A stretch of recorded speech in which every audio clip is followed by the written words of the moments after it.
ka pinapakinggan kahit saan, kailanman. Magandang desisyon yan. Hindi ka nagkamali dyan.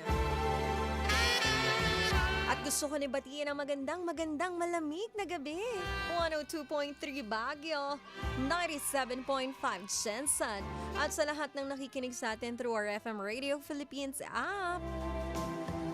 Mapalson, Visayas at Mindanao, maayong gabi sa inyong tanan. Kamusta naman ang ating mga ka-vibes dito sa ating YouTube live stream? Gloria Constantino Mesiano, Adrian Sabroso, Boss Noy, Daniel Yap, Mary Delay, William Mortel. Wala ko, ito pa din. Gusto ko nang umiyak. Umiyak sa sakit kasi sakit-sakit na. Kasi nga nasa healing process ako. Taray, healing process? Baka isipin ng mga ka-vibes, broken-hearted pa si DJ Maine. Hindi, healing process ng aking wisdom tooth na pinatanggal ko. So ngayon nararamdaman ko na yung tahi o kaya medyo nahihirapan akong ngumiti, magsalita kasi nababanat siya. Nababanat, sana all talaga nababanat, no? Anyway, highway. Eto na nga, sino kaya ang nag-confess for tonight? At ano kaya ang kanyang kinonfess? Kaya naman alamin na natin yan dito sa Maine Confessions. May mga lihim ka bang gustong sabihin? O mga sikretong gusto mong aminin? Halika't ating pag-usapan sa Maine Confessions.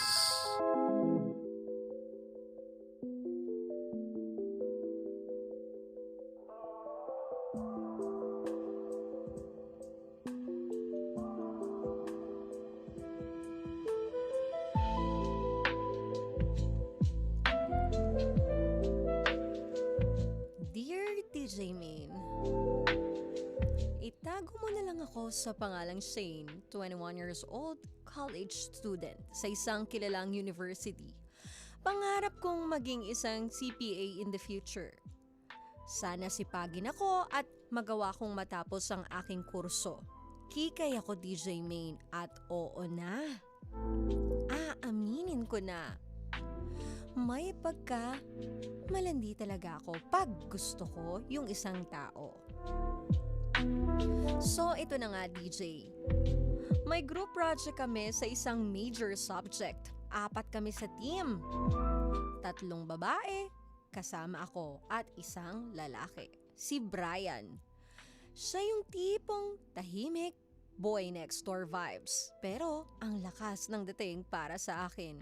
Ewan ko ba, DJ? The more na parang inosente siya, mas lalo akong natutukso.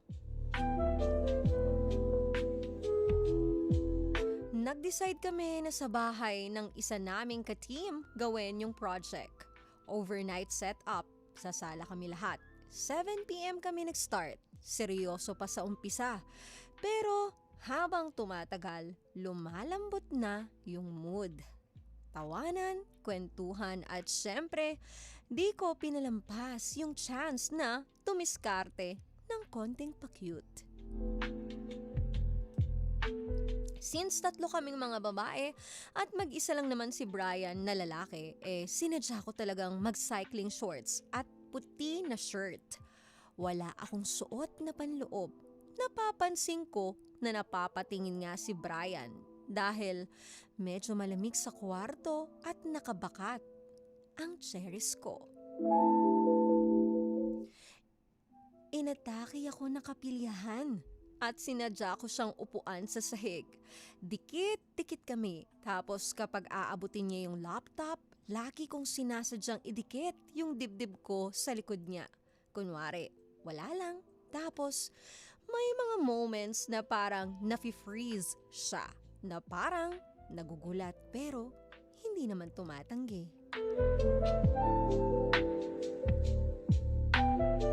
Mga Bandang 12:00 na ng gabi, nag-decide na yung dalawang girls na matulog na sa kwarto. Kami na lang ni Brian ang nasa sala. Nag-play siya ng mga slow songs. Tapos habang nag-aayos siya ng presentation, lumapit ako sa kanya. Hinimas ko yung balikat niya. Tapos binulungan ko ng... Stress ka, no? Gusto mo bang i-relax kita? Hindi na siya nakasagot. Napahiga na kami sa carpet. Mabilis, marahas. Ramdam ko yung init ng katawan niya habang hawak niya yung bewang ko. Ako na mismo yung nag-lead kung saan papunta yung gabi. Nawala lahat ng inhibitions namin sa mismong sala.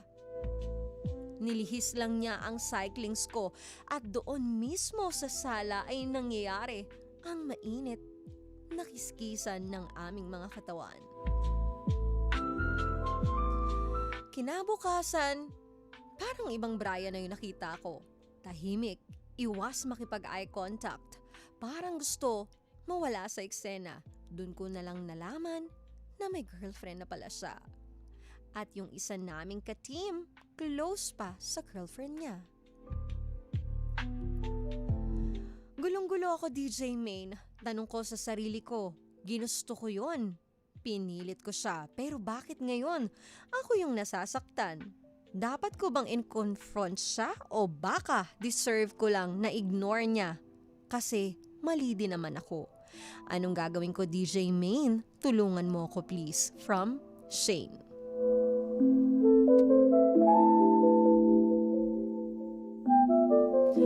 Grabe talaga ang mga kabataan ngayon. Oo, grabe ang kanilang mga experience. 21 years old ako. Ano ba ginagawa ko niyan? Wala pa ata akong love life niyan. Oo. Trabaho pa rin ata ako niyan habang sinasabay ang pag-aaral. Pero anyway, Shane. Ano nga ba ang dapat gawin nitong si Shane? Ginost na, parang ghost na rin yun eh. Parang ginosting ka na rin eh, no? Yung ayaw ka nang kausapin, even nagkakaharap kayo, iniiwasan ka na. Ano nga ba ang dapat gawin ni Shane? Pwedeng-pwede nyo siyang bigyan ng inyong sariling komento. Sariling advice. Dito sa ating YouTube live stream, ang ating channel is 92.3 FM Radio Manila. Ayan, shoutout sa iyo, Work Rosel Kalalang. Sa edad mong 21 years old, normal lang naman talaga yung maramdaman mo yan. Curiosity, kilig, excitement, at desire. Pero minsan sa gitna ng mga damdaming yan, may mga desisyon tayong di natin napag-iisipan ng buo. Kaya mas na-excite tayo na gawin na lang ito at maranasan. Tulad ng alam mong mali, pero sinadya mo pa rin. Ginusto mo, hindi natin itatanggi yan, Shane, oo. Pero ang hindi mo alam, may ibang taong masasaktan sa ginawa nyo. At hindi lang din naman ikaw ang may kasalanan dito, Shane. Si Brian din. Kahit pa sabihin natin na inosente ang aura niya, ang datingan niya, may pananagutan pa rin siya dito. Kasi hindi ka niya pinigilan kahit pa sabihin natin ikaw ang nag-lead, ikaw ang nag-insist. May choice siya to say no. Hindi lang siya silent, he participated. Pero ngayon, he's acting cold. Bakit? Dahil siguro may guilt siya. Gawa nga na may girlfriend siya. At nandyan na rin yung for sure natatakot siya. O baka ayaw niyang ma-expose yung nangyari sa inyo. At masakit mang tanggapin. Pwedeng ayaw niyang malink sa'yo, Shane.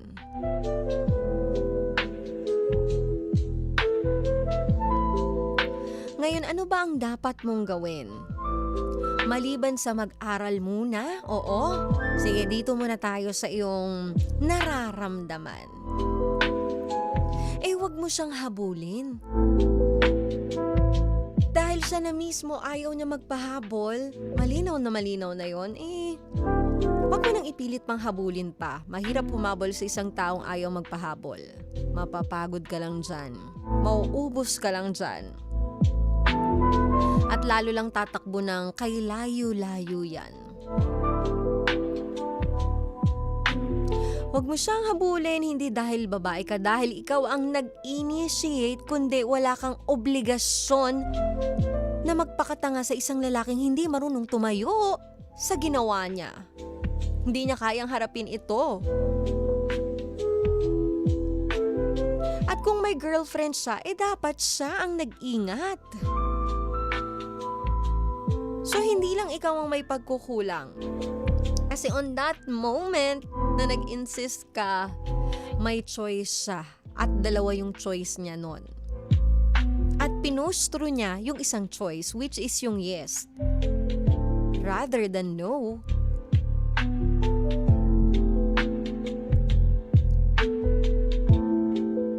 Kaya hindi lang ikaw ang may mali sa part na ito, Shane, kundi pati si Brian. Then tanggapin mo rin yung pagkakamali mo, but don't be too hard to yourself. Pero kailangan mo itong maging lesson. Hindi lahat ng thrill ay dapat tinutuloy, lalo na kung may taong masasaktan. At yung pag-iwas niya sa'yo, ayaw niya makipag-eye contact. Parang gusto niyang mawala sa eksena na lang. Yung tipong nagkaharap kayo na sa isang kwarto kayo, parang gusto niya na lang mawala ng parang bula, kung pwede lang. Malinaw na yan. Hindi mo na kailangan i-confront pa siya. Unless gusto mong i-clear ang sarili mo. Pero wala naman ding masama doon. Kung habol mo ay closure naman, pwede mong sabihin ng diretso sa kanya like, alam kong mali yung nangyari sa atin, Brian. Pero sana, maging totoo ka rin sa sarili mo. Hindi ko deserve na tratuhin na parang wala akong kwenta, na parang ako lang ang may pagkakamali, ako lang ang may gusto sa mga nangyari. Dahil pareho tayong may part sa gabing iyon. Ganyan lang. Ganyan lang kasimple. Hindi mo na need suyuin o alamin pa kung ano yung nararamdaman niya. Dahil yung pag-iwas pa lang niya sa'yo is klaro na yon, sagot na yon sa lahat ng katanungan mo.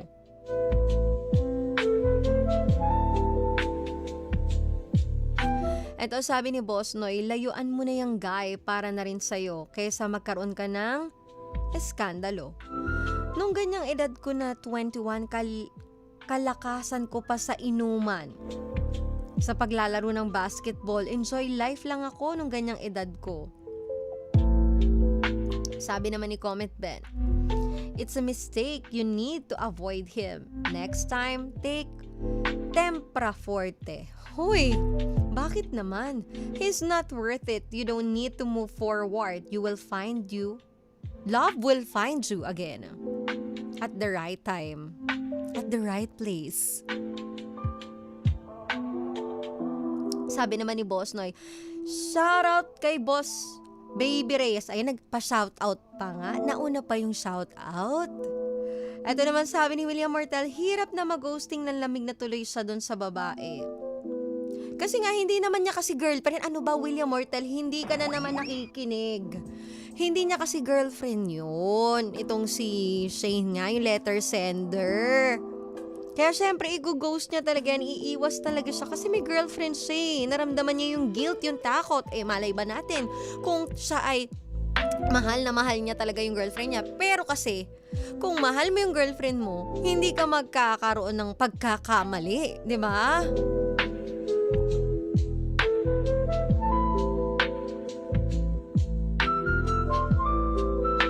Kaya Shane, ngayon is, hayaan mo na siya. Nangyari na yung nangyari, lesson learned. Wag mo na siyang habulin pa, wag mo nang alamin pa kung ano yung nararamdaman niya, kung ano yung masasabi niya sa mga nangyari sa inyo. Enough na yon. At pinaka-importante sa lahat, alagaan mo ang sarili mo. Hindi lang physical ha, kundi yung emotional mo. Kasi minsan mas matagal maghilom ang sugat o ang guilt kaysa sa sugat sa katawan. Kasi yung guilt na yan, dala-dala mo yan habang buhay. And huwag mong hayaang ma-define ka ng isang gabi lang. Oo, naging mapusok ka, pero isang gabing kapilyahan ay hindi buod ng pagkatao mo. At hindi nito mabubura ang pangarap mong maging CPA. Yung pagiging kikay mo o pagiging mabuting anak, kaibigan at bilang isang babae. Kaya gawin mo na lang itong lesson learned sa'yo.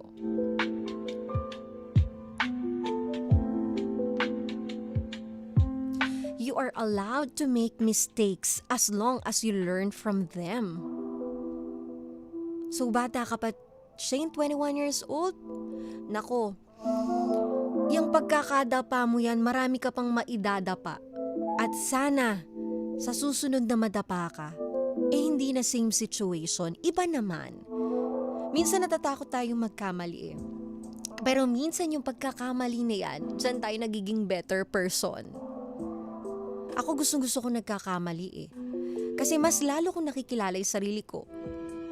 Mas lalo akong nagiging matapang. Pero mini-make sure ko sa pagkakamali kong yun, walang mauulit.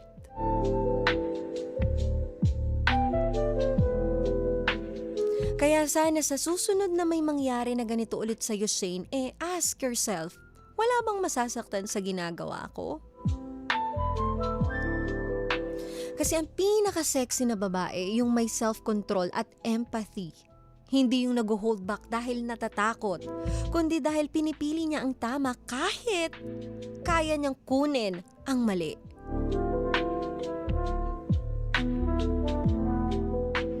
Sa mundong puno ng tukso, piliin mong mahalin ang sarili mo bago ka magpakaubos sa taong kaya ka lang gusto kapag madilim na ang paligid.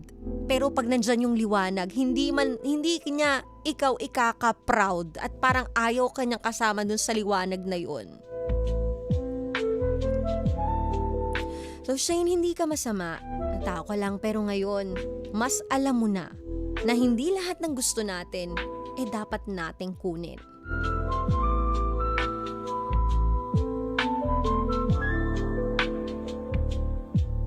Learn from it,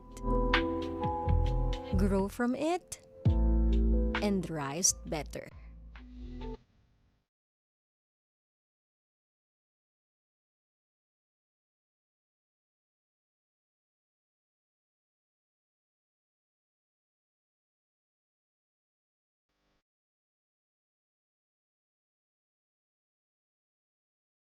Kasi masyadong mainit ang katawan niya, baka lagnatin. Kaya pala pinapatake mo ng ng paracetamol. Yung pala yung ibig sabihin ni Comet Bendon. Pero ayun nga, Shane, mag-focus ka muna sa pag-aaral mo. Marami pang lalaki, marami pang experience ang darating sa'yo. So ngayon, i-push through mo itong pagiging gusto mo maging CPA, di ba? Yan muna ang bigyan mo ng time, ng energy at effort. Pero maraming salamat, Shane, sa pag-confess mo kay DJ Main. At sana kahit papano naliwanagan ka na.